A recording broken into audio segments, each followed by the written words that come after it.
नमस्कार, मी मैदी वर्मा, विकास समाचारमध्ये आपलं स्वागत।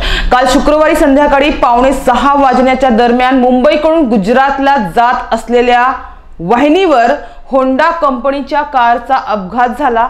या अपघातामध्ये कारमधील 2 जण किरकोळ जखमी झाले आहेत। माहितीनुसार संध्याकाळी गुजरातच्या दिशेने जाणाऱ्या होंडा जाज कार चालकाला मेंढवन खिंडी समोरील तीव्र वळण आणि उताराचा अंदाज न आल्यामुळे गाडीवरील नियंत्रण सुटून त्यांची गाडी दुभाजकाला आदळून महामार्गावर उलटली।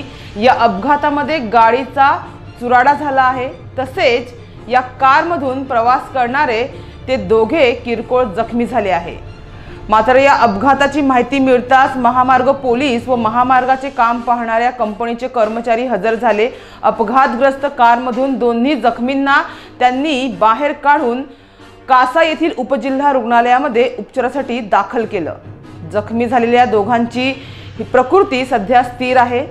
तर मेंढवन खिंडीमध्ये अपघात होऊ नये म्हणून सूचना फलक रस्त्यावर रंबलर बसवले आहेत, मात्र तरी सुद्धा या ठिकाणी अपघाताची मालिका सुरूच आहे। तर एकीकडे भरधाव वेगाच्या हट्टामुळेच अनेक अपघात घडतात, त्यामुळे वाहन चालकांनी सुद्धा भरधाव वेगाने चालणाऱ्या आपल्या गाड्यांना आवर घालणं आवश्यक आहे।